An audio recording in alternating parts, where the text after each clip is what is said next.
In a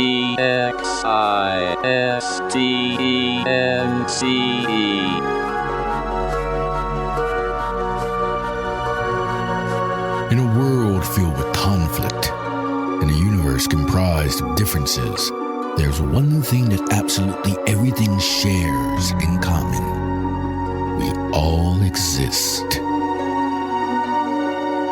Including two guys named Jack and Michael, who like to chat about that very thing over a good cup of coffee. Let's pay them a visit, shall we?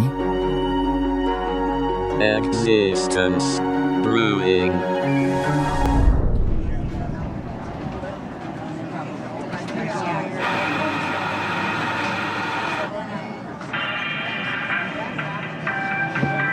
Christmas is you. Where is Christmas music? I never thought I'd hear myself saying that. Where is a Kool and the Gang Christmas celebration? Where is the theme from Mentos? Where is anything but the same damn music every time? I expected them to at least have the All I Want for Christmas Is You music going today, but apparently they didn't pay for that one either. Yeah. I thought it was All I Want for Christmas Was My Two Front Teeth. That's Mike Tyson's song, so he can bite someone else's ear off in the ring. Not that that isn't a dated reference. But Merry Christmas, everybody. By the way, welcome to our Milli Vanilli tribute Christmas episode. A look back. This is 55 minutes of nothing but a look back at the epic career, lip-syncing wise, that was Milli and Vanilli. That was when kids who were in school and in drama or running for, political seats in, class or things needed to sort of perk up and pay attention to what the spotlight can do and say, are you sure you want to be famous? Because there's a lot of people wishing that they were famous. And I think a lot of people get to the fame thing and then they're not real happy with it. It recalls, it was in the same, it was years later, it was in the 90s when they actually, I think one of them actually killed themselves over the lip syncing scandal. But then I always think about Donnie Moore too, from the California Angels. He actually pitched for a few teams in the major leagues, but he gave up a comeback and eventual game-winning home run to the Boston Red Sox in the 86 AL Division Series, I think, or Championship Series. You are so funny. You're like Wikipedia on crack, man. No, it's true. How do you go from Milli Vanilli to that? He couldn't get over it, and he committed suicide, which is a very deep and dark thing, and that's serious. Obviously, we're not supposed to joke about that unless it's sickle cell anemia is killing itself inside. Why don't cancer cells kill themselves? Can't we? That was always my thought when we were in health class. The teacher that one didn't go over too well. I was like, why can't we just depress the hell out of cancer cells so they'll kill themselves, and then we don't have to bother with any kind of invasive treatment? And they're like, Hanson, get out. I was like, what? This isn't. I'm not Lightman from Go to the hallway. War Games.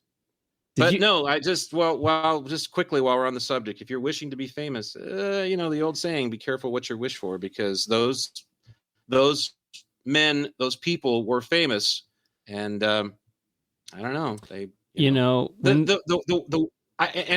what's worse, what's worse, lip syncing all of your shit, never really singing a word, basically being a farce. I mean, to me, the Milli Vanilli thing, they have more to answer for than giving up a freaking stupid game-winning home run to Dave Henderson in the American League Division Series or whatever it was. It was either the Division or Championship Series, but we're talking about a game. I mean, it's a high-stakes game. It's his career and all that, but Bill Buckner was, a heel. He lost Game 6 of the series for Boston the same year. He didn't off himself. Scott Norwood's a heel. He missed a game-winning field goal in the Super Bowl for the Bills against Dallas in the early 90s. He moved on with his life. I'm sure he feels bad. He still gets death threats to this day, which is just, par for the course in our society. You know what Milli Vanilli said when they were caught? Oh, gosh, I can only imagine. They lip-synced it. I know that. They blamed it on the rain.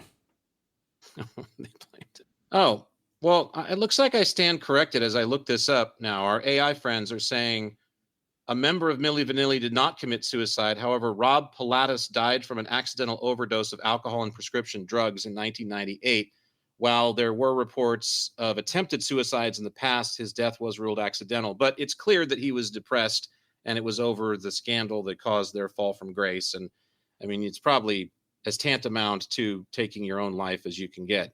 So anyway. Blame it on the rain. And then there were the guys that were on top of the world, like Hendrix, who absolutely, is revered to no end. And, he aspirated on his own vomit while he was at the top of the world. Kurt Cobain, same thing. So these are prime examples of, okay, I'm famous and doing quite well financially, and it's not adding up to much for me because I'm miserable and on the brink of shaking hands with the Reaper and saying, please take me to the other side where I can shack up with you for a while. I feel like this is that time in the podcast where we have to have that disclaimer. If you or anyone you know is considering suicide, there is help for you. I don't know about you, but seasonal depression is definitely running thick, I think, in our region the last few days because of the lack of sunlight. Have you noticed that? The inversion layer has arrived to our fair valley. Oh, man, it has been terrible. Valley. Yeah, it's that time of year. I'm hoping for a little bit of sunshine here in the next few days because I've got a lot of time off that needs to be taken, and my company doesn't roll it. The cheap bastards. I mean, at least roll 20 hours for me into the new year, so that way if I get sick, like right, what are you supposed to do? I've got some time that I can take. No, we don't roll anything, and so you can go into the negative if you get the flu or a cold or COVID or something, and you want to do the responsible thing and stay home and rest your body and not expose people to your virus. So anyway, once again, I wind up with like 2 weeks worth of time off, and I only have like 5 weeks to take it. So I'm checkering it in over the last month of the year. And so right now I'm on a little 5-day break. I'm hoping to get out for a little drive during that time. I have my new windshield. Oh, good for you. My OEM windshield has been installed. Nice. So does that feel satisfying to you? It does. You know what else feels satisfying to me? And this may not go over well with all audience members, but I have to mention it because it's a great Woody Allen story ready to be written. And okay, he's getting old, so maybe I'll be the one that writes this. It's a great premise for a romantic comedy. Just immediate disclaimer, I am extremely happy where I'm at. I mean, I couldn't be better friends with my girlfriend, the person I'm in a relationship with. And, so there's no way I'm budging, but there was a woman who helped me through this process at the glass company. And we talked so many times over the course of trying to get this sorted out that we almost found ourselves drifting into like other topics besides my windshield at times. And you could just tell that there was a friendly little connection that occurred over the phone over my windshield. So when she called me, when I dropped it off, I'd never been in there. I'd only been talking to them on the phone. So when I dropped off my car that morning, she wasn't there. And I was like, oh, well, that's too bad. I'm coming back to get it. So she called me and said, hey, guess what? We've got your windshield in and the saga's, complete, and come get it. And I said, okay, great. I said, will you be there? Because I'd sure love to put a face to a name. And I didn't mean anything by it. And she knew that. But she was just like, well, I get off in about an hour. So if you get here the next hour, I'll be here. So I went down there and, picked up my vehicle, and I had a chance to actually make her acquaintance in person. And, you could tell we'd forged a connection over the phone. And I don't, I'm not asking. Like I said, I'm perfectly content. So I don't know what her sitch is. I don't know if she's married, has children, has a boyfriend, a girlfriend, 10 boyfriends. It doesn't matter to me. I, was just like, wow, another time, in a parallel dimension, in the multiverse, in a multiverse, yeah. In at least one section of the multiverse, this would definitely have been the roots of a potential, getting to know each other. To me, there's no question about it. But it was just a friendly, like, hey, how are you? It's finally, nice to see you. So anyway, that's your territory, like where you come in for that Hallmark narrative that you love to do so much, Yeah, speaking of Hallmark, I actually wanted to do a little pop quiz with you. Oh, okay. We're going to play Hallmark Christmas movie or adult erotic film. Oh, wow. Okay, I remember this from last year.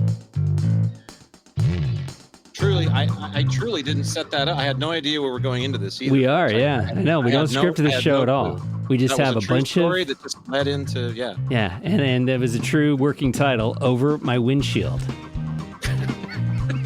Okay, so let me explain the rules of the game here, just so all the kids at home can play along. The following are either going to be A, Hallmark Christmas movie titles. These are real titles of the movies, by the way. Or B, adult film titles. Okay. So it's either A, adult film, or B, Hallmark movie. Okay? Do you understand the rules? I do understand the rules, and I'd also like to forward that should become a new genre. Hallmark movies that are Hallmark movies for 20 minutes, and then we have an enormously graphic sex scene for 5, and then move on to the Hallmark stuff for 20, and then 2 people fuck in, very... Okay. I think that would work. I really do. So the acting in porn, of course, is so bad. Like, this would be good. Right. It's kind of a mashup, if you will. Okay, so here we go. We're going to lose the music, so we've got to re-cue the music because this was such a long explanation of the beginning. So all right, we'll go ahead. The music. We've got to have that. All right, so the first title is Cherry Lane. Cherry Lane. Cherry Lane. That's probably both. I'm going to guess Hallmark movie. Congratulations, you got the first one right. All right, yes. So you don't know in which order this is. If it had been severed Cherry Lane, then I would have probably gone the other way. But. Okay, here we go. Curious Caterer. Curious Caterer. I almost feel like this is a trick one, but I'm going to say porn. No, that is a Hallmark movie. Hallmark, yeah. That is a Hallmark movie. Me. Okay, yeah. Caterer has never been in a porn title. What am I saying? Okay, so the next one is... It's like Ass Caterer or something. Sleigh Rides. Sleigh Rides. That's a porn film. Congratulations. Yes, that is a adult film. I've seen that one. Yeah, that slayed me. Okay, the next one is... no pun intended. Father Christmas. Father Christmas. Not Father Dixmas or anything like that. No, it's just Father too obvious. Christmas. Father Christmas. I'll say Hallmark movie. Congratulations, it is a Hallmark movie. Okay. Fathered Christmas. Father's Christmas. Elf sex. Gotta love elf sex, especially this time of year. All right, the next one is... I gotta find one that's not so obvious. Oh yeah, please. The First Noel. The First Noel. The First Noel. Adult film or Hallmark movie title. Probably a bukkake flick too. I'll go with porn. Congratulations, man! You were good at this. Well, I've seen the 10th Noel and the 9th, the 8th, the 7th, the 6th. I've just never seen that first one. Up on My Rooftop.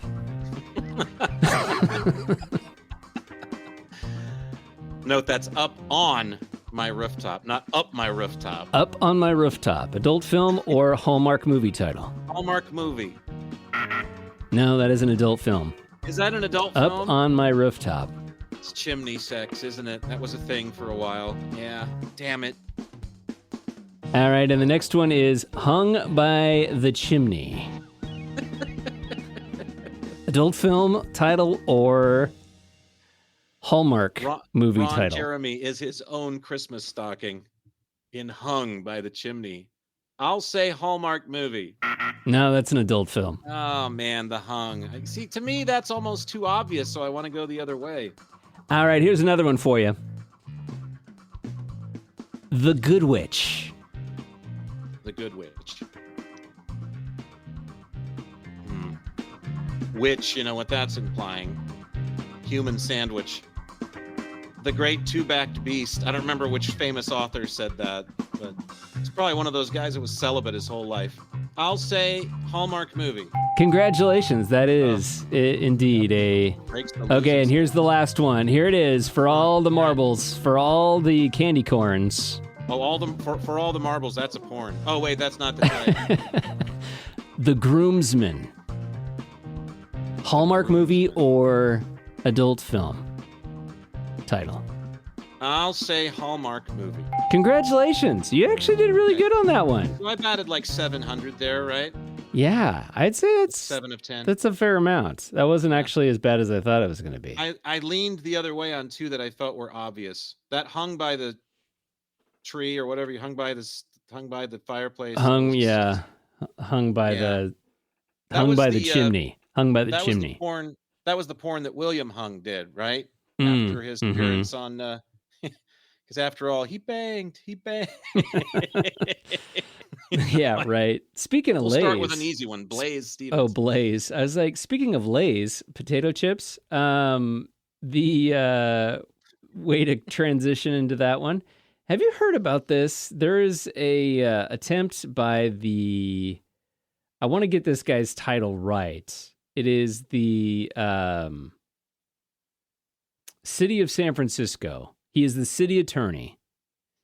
And they filed a suit this week against food manufacturers over ultra-processed foods, arguing that the cities and the counties have been burdened with the cost of treating diseases that stem from these companies' products. And I was amazed to find out that ultra-processed products, so that's like potato chips, soda pop, really anything that has more than... Junk food. Yeah. Anything that really has more than 5 ingredients in it, it could be considered a processed food.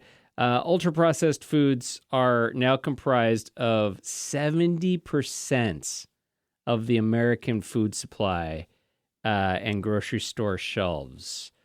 So quite an amazing, so think Slim Jims, meat sticks, Cool Ranch Doritos, which, by the way... Back to porn actors again, Slim Jim. Cool Ranch Doritos, I think, are probably some of the best things on the planet. I remember when those came out in the 80s. And I lived through a time. That's right, children. Your Uncle Jack lived through a time when there was no Cool Ranch Doritos. There was only the hideous original ones and taco flavor, which they brought back at some point, but it went away for a while.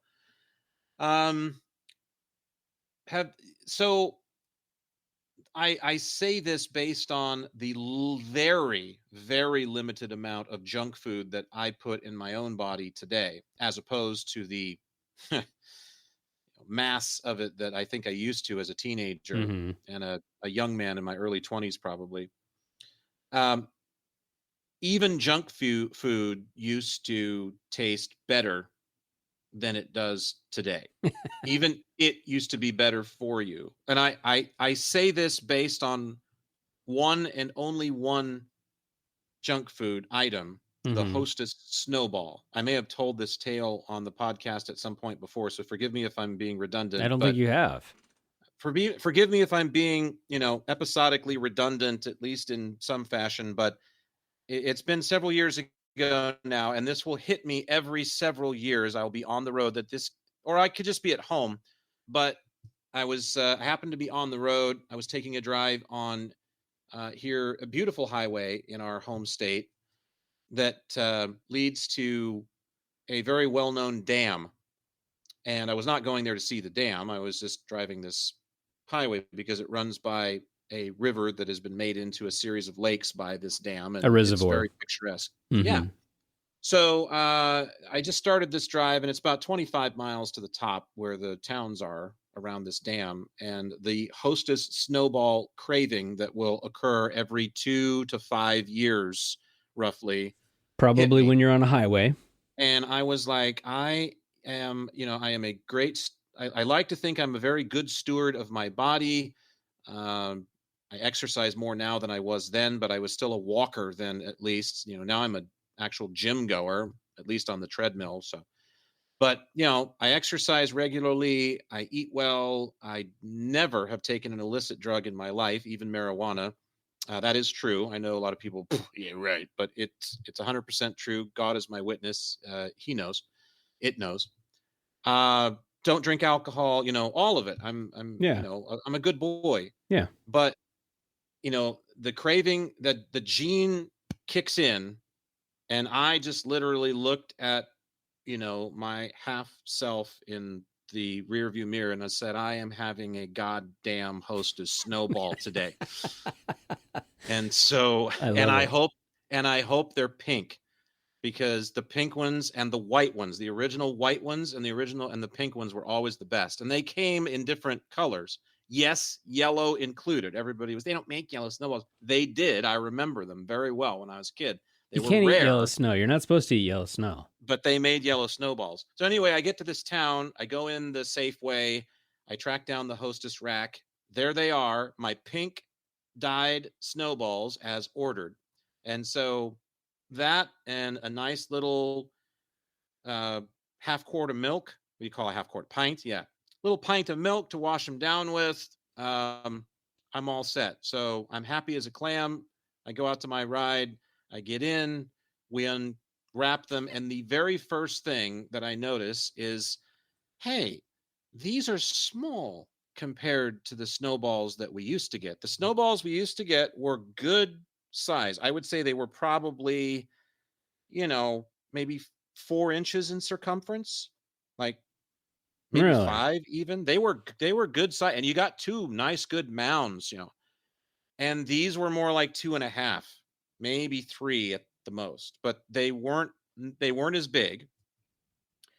And then I remember, and this could be exacerbated by the fact that I have, you know, gone the way of healthier eating and whatnot in the last 25, 30 years. And so therefore my body's tolerance for anything that's that chemically laden is not as strong as it used to be. It's not used to that stuff. I took one bite and was just overwhelmed with the toxicity of what I just put into my mouth. Oh no. So the snowballs aren't what they used to be, huh? Well, they're not as fresh. The coconut wasn't as fresh, nor was it as real as the old stuff. The marshmallow was not. And these were fresh cakes. You could tell they weren't, but nothing was the same. And while some of that, again, could be given to the fact that, again, I've grown up and my eating habits are better than they were 25 years ago, I know that at least half or more of it could be given over to the fact that Hostess has been jacked compared to how it used to be. It just flat out was not as good a product. And it's really sad because, you know, when you have behaved yourself for 3 years in a row consecutively and you really want to cut loose and just have that snowball, I want a good old-fashioned 1979 coming home from school, you know, maybe unwrapping the sack lunch at school snowball. Yeah. But you can't get them anymore. And Doritos bring the same thing to mind when you're talking about Cool Ranch, because I had not had a Dorito in, you know, since the frickin' Clinton administration. And there was a bag of them open at my girlfriend's parents' house last year or the year before, because their other daughter's a real junk food junkie. And I was like, what the hell? I haven't had a fucking Dorito in forever. Oh, they are, first of all, they're just coated with that stuff. Oh, yeah. Whatever that stuff is. Yeah. Just overly It's like pixie coated. dust. Oh, it's way too much. And it also tastes hideous, again, compared to how it used to. I'm convinced that Doritos are now powdered with something that's, you know, intentionally designed to probably zombify you and, you know, make you want to watch Fox News or, you know, something like that, as opposed to the 70s and 80s Doritos that I grew up eating that, yes, they were terrible for you, but they were much closer to being real food. And they were just, even junk food wise, they were better for you. You know, it's interesting that you bring that up. Hostess Snowballs, according to the interwebs, are a victim of what they call shrinkflation in the junk food world. Kept them the same price, but made them smaller. A lot of this has to do with the change in the company ownership, manufacturing process, Anyway, consumers around the country are saying that after the company went bankrupt in the early 2010s, they haven't been as big. No, so and they're just not as good. They're also coming out with all kinds of weird shit. I mean, they had their lineup down. Twinkies, cupcakes, ding dongs, ho hos, Tiger Tails, which were one of my favorites personally, Snowballs, Suzy Q's, Choco Bliss was an epic failure. Those were disgusting. They got rid of those quickly, thank God. Those came out in the mid 80s. They only lasted for a little while. And where available, if you were close enough to a Hostess manufacturing plant, Chocodiles, but you had to be within a certain radius. Stone's throw of the Midwest. I learned this from the PIO of the Department of Transportation, who used to work for the company and was a brainiac. Danger Adamson. Oh my God. I never forget that morning that I cracked the seal on him being a former plant manager for the Hostess company for 12 years before he got into the DOT stuff. He had a lot of different jobs. He's passed away, unfortunately, since then. Yeah, he has. He knew everything about Hostess cakes. I mean, you could literally just say, Jeff, Tiger Tails, tell me the tale. And he'd be like, well, Tiger Tails were actually invented during a poker game between executive Al Mozzarella. That's exactly how he sounded too. I mean, yeah, it was mind-boggling. He could take you from the moment that the Tiger Tail was conceived during an alcoholic binge of several executives sitting over a creative, a think tank poker game with some of the guys from R&D, all the way to the process for how they're manufactured. Oh yeah. What plants made them, which ones made the raspberry stuff that went on them, their distribution cycle. He knew there was nothing he was not privy to. In fact, I think Danger Adamson actually held the post at the current radio station that you are the news director for. Yes, he did. He did, actually. And I remember there should be a Hall of Fame. There should be a Hall of Fame. I remember he chewed me out handily one time when I was a young reporter, and I phoned him to get some information about a rock slide, and I didn't do the customary, you have to, every time you talk to somebody and you're going to use them for playback, you have to get their permission. And I failed to do so. And I used a soundbite, and he heard it on the radio later, and he called me and said, what in the hell do you think you're doing using my voice when I didn't give you permission? And I was just like, I thought you'd be okay with it. He said, you have to ask for permission every time. I was like, oh, okay. Oh, okay. Boy. Oh, Danger Adamson. You know why I call him Danger, right? Amazing. No, I don't. Oh, there was a local gun club that I used to be a member of once upon a time. And Danger Adamson happened to be at the gun club. It was a busy afternoon. I want to say it was before a football game on a Sunday. And, all the locals were squeezing off a few rounds at the local shooting range. And Danger Adamson happened to be there with a few other people that were there.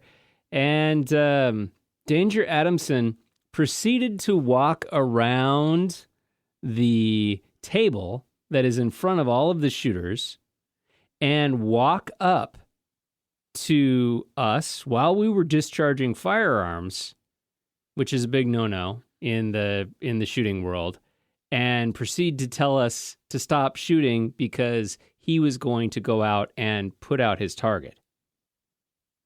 Oh. So from there on out, I always referred to him as Danger Adamson. Danger's his middle name, right? Yeah. Yeah. Anyway. Wow. Okay. I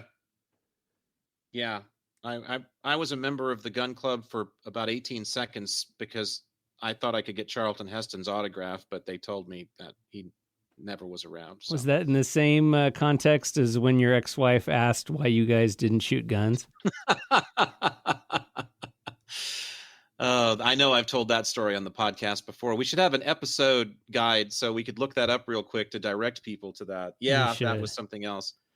Yeah. No, but I remember the first time, it's kind of weird with junk food.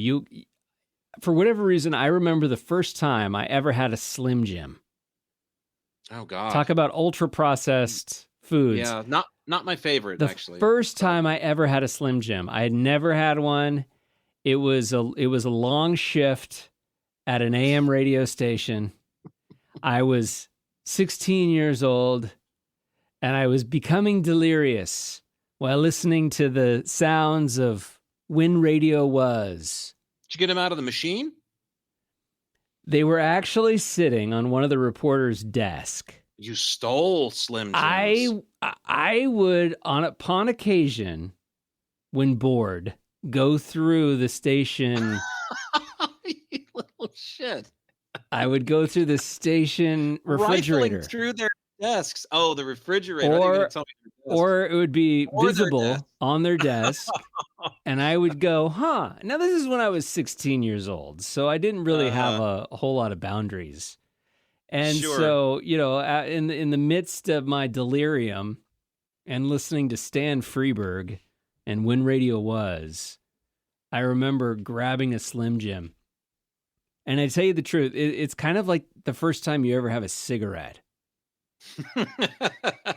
You never quite forget the first Slim Jim. The slimy, greasy tube process of whatever that is, horse meat and llama. I was going to say, the only thing you need to do if you're even partially, even marginally awakened is just think to yourself that some portion of this stickery used to be a living, breathing animal. And that should be enough.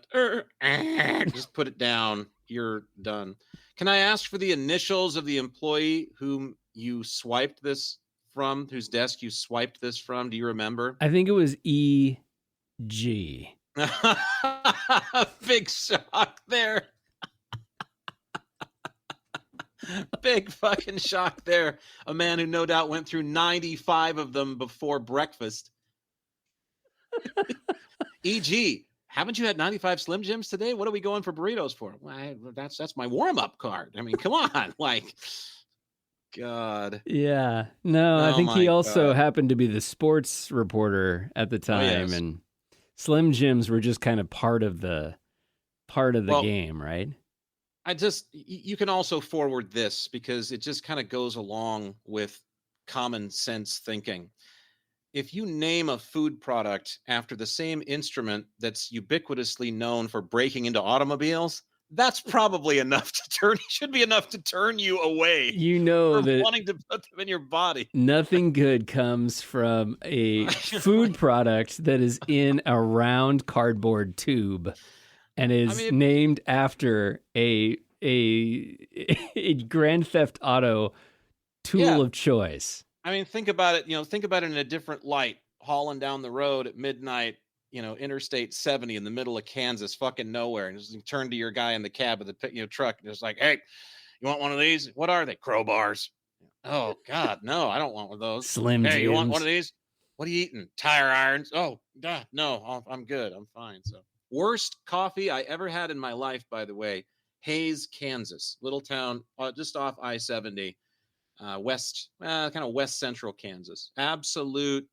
Oh my God. That was motor oil. There's no question in my mind that there was some coffee left in the pot, and the man hated making coffee that was running the midnight shift. Cause this was like 2 a.m. when we were driving to Denver.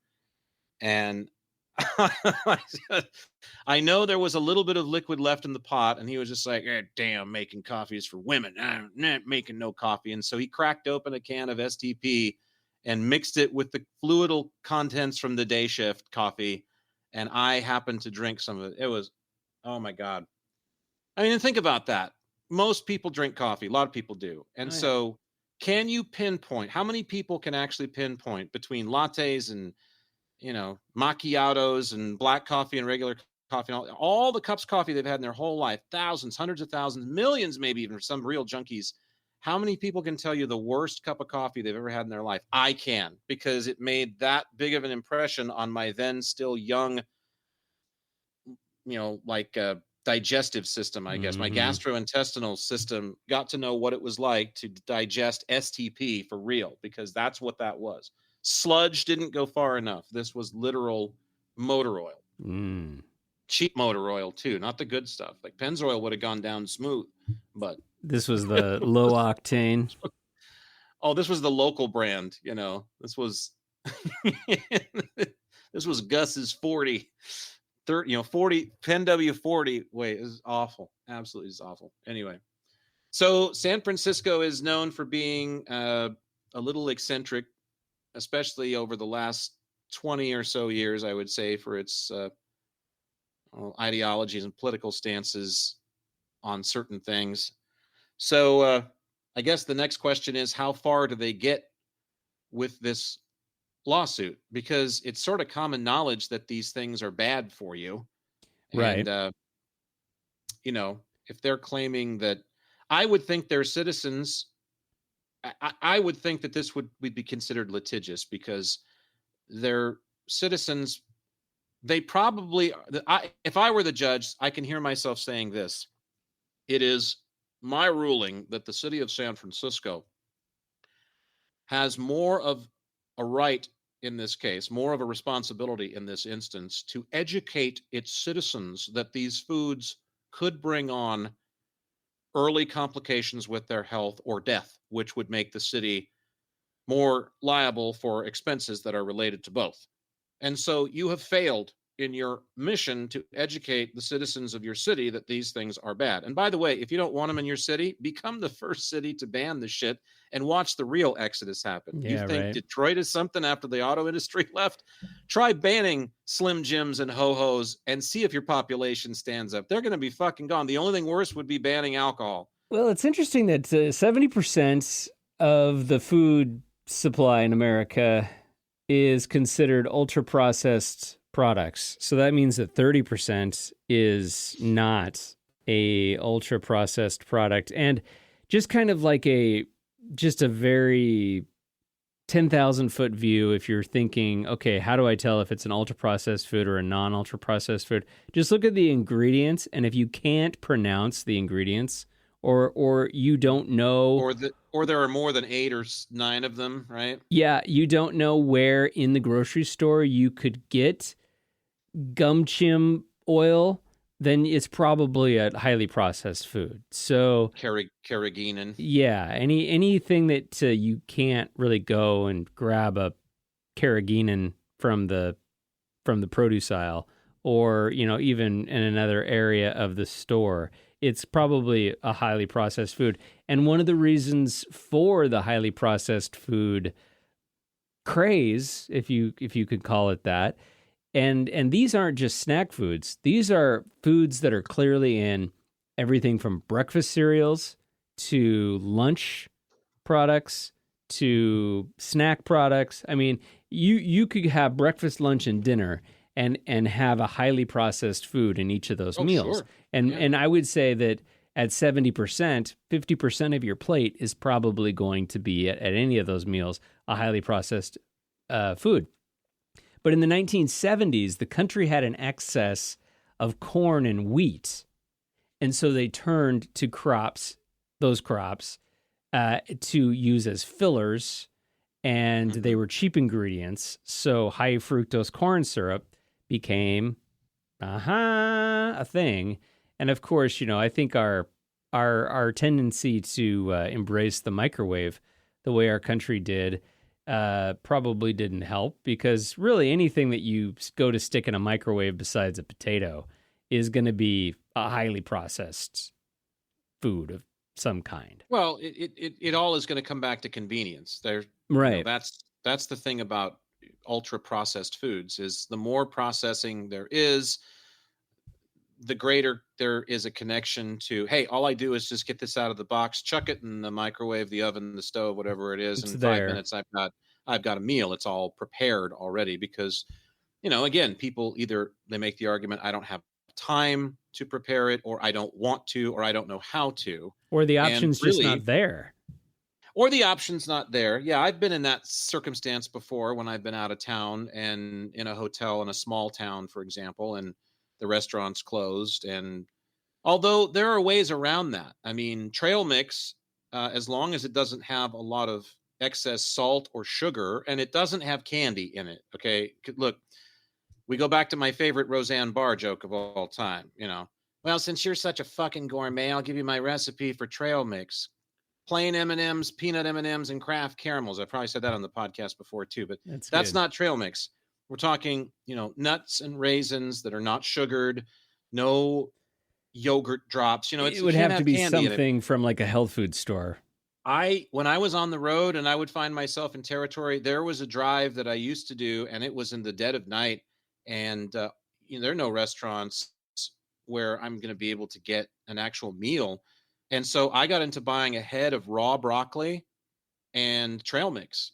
And no way. That was, oh yeah, absolutely. And if you're wondering about the rinsing of the produce, just use the little hose they have in the produce, the misters, those come on, or, you could figure out a way to do that. That's not a problem. But yeah, I used to eat crowns of raw broccoli and lots of trail mix, lots of dried fruit and lots of nuts. And hey, that's good road food. I wouldn't want to be driving in a car with you after eating a head of broccoli and trail mix. I'll have you know that broccoli does not instantaneously give me flatulence, by the way. Well, it may do that to most people, but I must be immune. So if I was your color commentary, I would insist on cracking the window, or no, I was by myself. Maybe I would join you and gnaw on a head of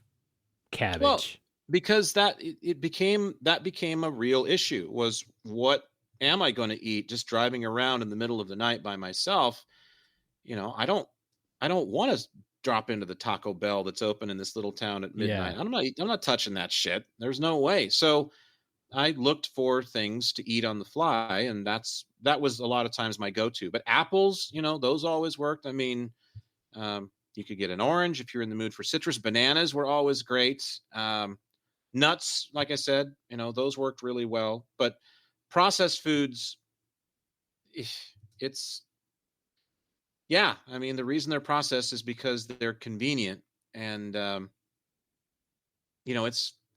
it kind of goes back to that same thing, my little thing about limited edition, the limited edition Oreos and the limited edition Pop-Tarts. And it's just like, look, if it's real food, it's limited edition because it's going to spoil. Yeah, so there that's you go. The first question that you should ask yourself when you pick something up. How long is it going to take for this to go bad? If the answer is more than 3 or 4 years, it's probably not something you should be stowing away in your body for any length of time to have it deal with and try to process. Processed on the outside doesn't equal processed well on the inside. Fair enough. But it doesn't mean that I don't want a goddamn Hostess Snowball every so often. By that, I mean every 2 to 5 years when the craving hits. And I can't get one now that's worth a damn, because Hostess, of all the companies to go bankrupt in America, you'd think Hostess would be the last one. You would, wouldn't along you? with Frito-Lay and the people that make Red Baron pizzas.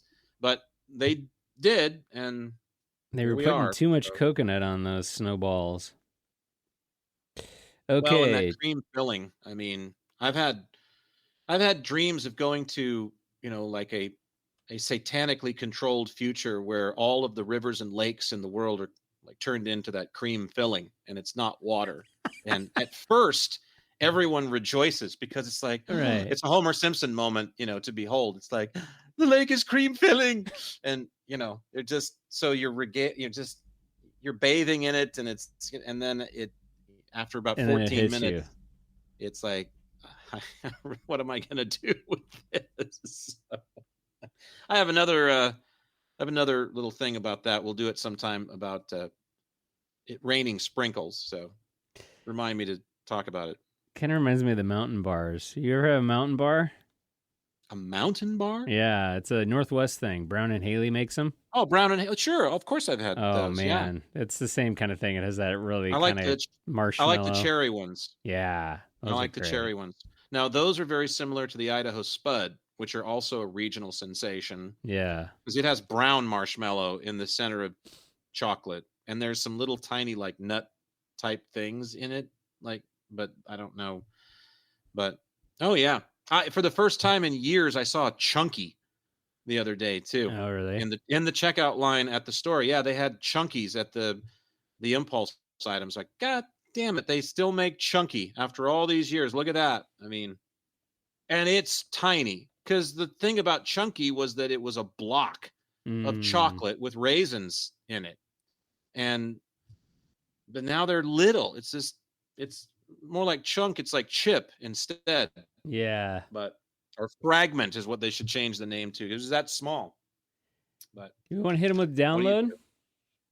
Yeah, I got a couple things written down we could have some fun with here, I suppose. I'm ready. All right. Here's one of the more recent things that I wrote down. We'll start with this. The saying, "the truth will set you free," is accurate because it implies an acknowledgement of the actual.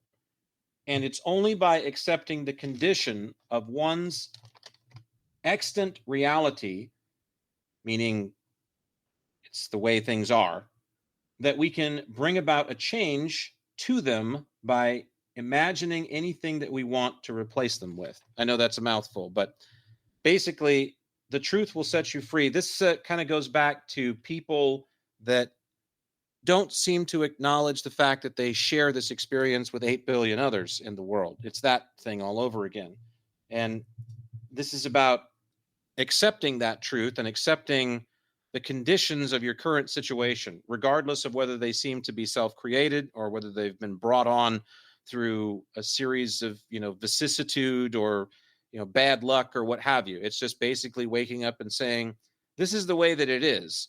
This is the identity that I've assumed, no matter how I got here, whether it's through some kind of process that builds me up over the years, or whether it's been jammed into my head by my parents, or we're not dealing with all that. We're basically just saying, I wake up, I am Jack Hansen, and this is the world that I live in. And here are all of the conditions, both personal and ubiquitously, that are involved with that. Now, I accept that fully, 100%. And therefore, because I'm accepting of that, I've now, in some ways, been given dominion over them. And therefore, I can now change some of those circumstances if I wish to. Not all of them. It's going to be hard to, I can try to get rid of all the nuclear weapons on the planet. If that's really the direction that I want to go, I'm going to have to start some kind of a nonprofit or a foundation and do a lot of legwork. And then I'm going to have to appeal to a lot of government men that are probably very scary with cords sticking out of their ass and fruit salad on their lapel, who don't want to get rid of those weapons. I mean, so I've got a long haul, but if I want to make that my game, I can make that my game. Probably, I would think, would be wiser to stick with something that would be nearer to your camp that you wanted to change. Most of us have personal goals. I want to, do this to make a living. I want to excel at this as a hobby or a pastime, or at least get to the point where I can do it or appreciate it. So go for those things, make some peace in your world, but you have to accept the way things are right now. And too many people are too petulant, jumping up and down like the Tasmanian devil, not having it. They're just, no, I won't accept it. And we got a lot of that going on because people are pissing up a tree about who's president and who isn't president and who's governor and who's not governor, and all the things that are going on in the news. Look, you can't worry about that shit. You got to accept the way that it is now. You got to accept the way things are and not let those external factors shape you so readily. And by doing that, accepting, and then you're going to build a wall to some of that stuff. It's not going to come in as much. And you'll have, as I said, some dominion over changing whatever it is you'd like to. All right, lay it on us one more time. Lay it on us one more time. The thing that you wrote on the back of the Snowball. Oh, I'm sorry. Yeah, it was package. On 2 pages, and I'm kind of in the dark over here. I'm having to use my. It was on a Snowball package, wasn't it? You wrote it in the dark of night. This was definitely a Cool Ranch Dorito scratch for sure. All right, the saying "the truth will set you free" is accurate because it implies an acknowledgement of the actual, and it's only by accepting the conditions, flipping the page, of one's extant reality that we can bring about a change to them by imagining anything we want to replace them. Yeah. So essentially it's, yes, I can change the circumstances of my life, but I have to accept the one that I'm living in now, because what it does is it solidifies, it literally gels the reality as it is, and therefore it sets those blocks up for you to tear down. Otherwise, if you're just, again, jumping up and down and getting upset and fulminating over the fact that it isn't this way, it's not this way, you're not accepting it as reality, and so therefore it isn't real. You're really kind of in denial, and things that are happening to you that you're in denial about don't really solidify, they don't congeal, I guess, in some ways, into actual things that can be changed, because you're busy chasing this notion that they're not really real, they're not really there. It's that fingers in the ears, la la la la la la la, I'm not listening to you. Well, that's not going to make anything actual. And so you have to accept the conditions and the parameters of your existing world, of the extant reality, that's why I put it that way, that you have around you at this moment. Then you can start moving things around. Then you can say, no, I don't like this. I want to change this. I want to move that. I want to take this down. I want to replace it with this.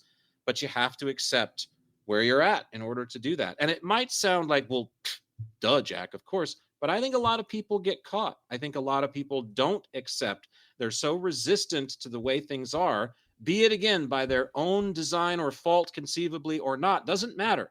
Just accept where you are and what's going on. And once that happens, you can change that. No, I like that. I think there could probably be an entire therapy session on acceptance. Really. I mean, It kind of goes back to some of that relationship stuff that I was talking about with my wife a while back, and how almost like accepting my role in the relationship and not just kind of giving her the tasks of, oh, well, I do the outdoor work and she does the cleaning of the whatever. No, like I basically said, you know what? I like the fact that I want to have X in our home. And so I'm going to take it upon myself to make sure that X gets done on a weekly basis, because I like the feeling of having that. Yeah. Well, I would think there's another layer to this, and maybe it's the next layer. And I would just simply call that layer, for lack of a better term, owning your shit. Yeah. Owning your own shit. Basically, the first step is to just, again, wake up and say, this is the way that it is. This is where I am. This is the place that I live in. This is the hardness and softness of the bed. This is this is literally everything. Take stock of everything. And then look at the things that you can immediately control, that are immediately within your grasp to be able to change, to do something about. By accepting the reality, now you can move them. But by going the extra mile and accepting the responsibility for the fact that they might be in that state because of your previous actions, is going to empower you even more to change them more immediately and more permanently to whatever else it is you desire.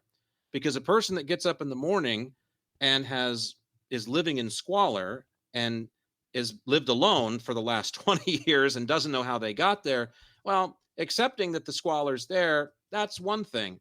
But waking up again and saying, I live in squalor and it's my fucking fault, well, now you're on the path to living a different way, if you want to. Yeah, if you want there you to. go. Because God loves you even if you live in squalor. Remember, I mean, these are only things that we do to pass the time. At the end of the day, I was thinking about this on the treadmill today. The treadmill gives me a lot of time to think, because it's such a it is a good thing for that, isn't exercise. It? Yeah. And in fact, cardio activity of anything is a really good mindless opportunity to let your brain just sort things out. Well, and I think it was a thought about my mother, actually. And my mother, because I was thinking, my mother went through this same pattern.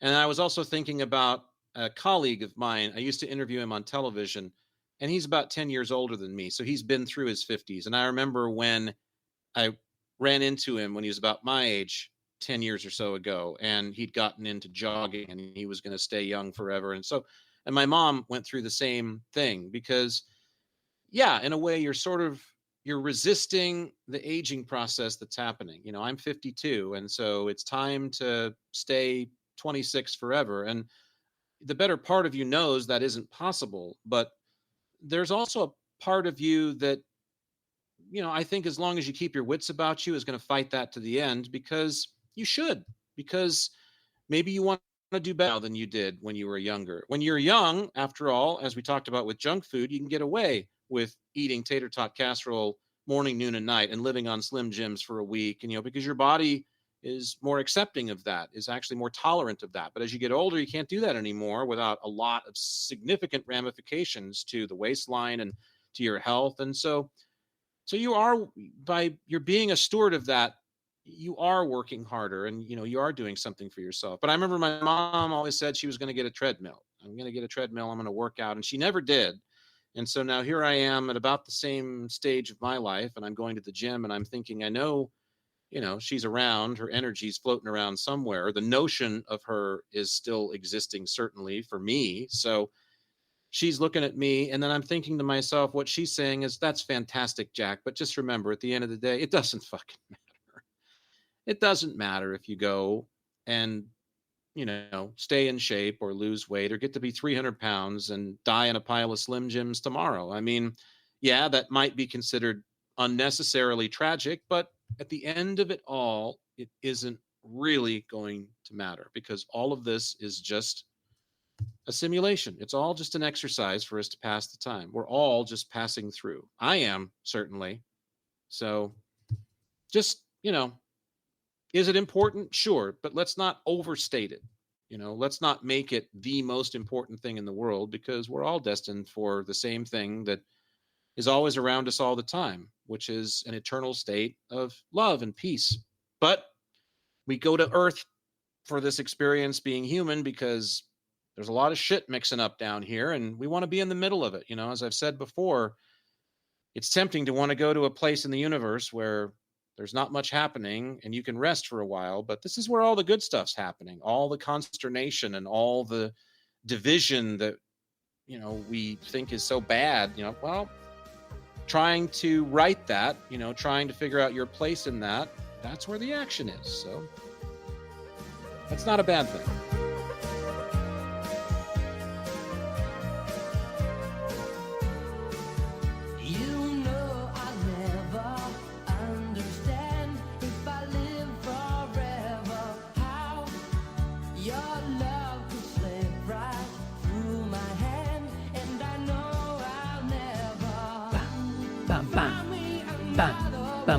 This is like the wall of sound. I mixed this, by the way, myself, because I'm a huge keyboard nut, and that little keyboard section in the beginning is fantastic. And so that needed to be in different places in the song. And so I actually overlaid that in the finale, and it worked like a charm. Yeah. But this is a Scandi artist. This fella's name is Per Christian Inderhus. Nice little song from his solo album. There's definitely one thing you can always count on us for, kids, and that is AOR music bumpers. Obscure, at least. I'll come up with some prog, and hey, maybe we'll throw some death metal at you in the new year. I'm going through a phase. Well, and I think because this is like the end of the year, we probably should throw a shout out to all of our listeners listening all over the world. Yes. In Existence Brewing, and we want to thank you, at least I want to thank you for coming along for the ride, whether you're in London, England, Sydney, Springfield, Massachusetts, Phoenix, Arizona, Los Angeles, California, or Poplar Hamlets. I just want to say thanks. You're part of the community. As do I. And we appreciate your existing along with us and brewing up some fun. We're hoping you're enjoying the podcast, and we've got more on the way in 26. And as I grab my chalice of non-alcoholic mead and I raise it to my friend Jack for a prosperous and eventful new year.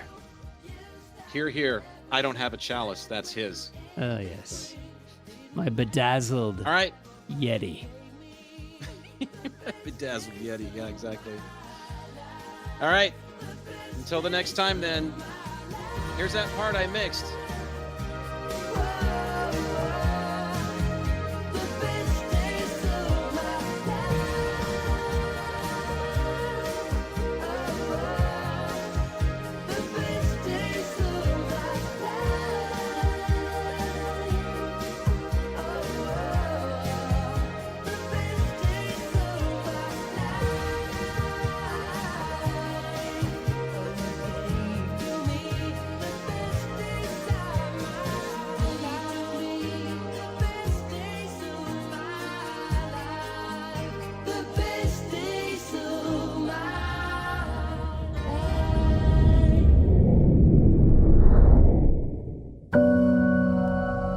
Well, it looks like Jack and Michael have finished up their latest chat about all things existence. But if anything they said got your own Existence Brewing, be sure and catch their other talks at existencebrewing.com and drop them an email to share your thoughts using contact@existencebrewing.com. Existence Brewing.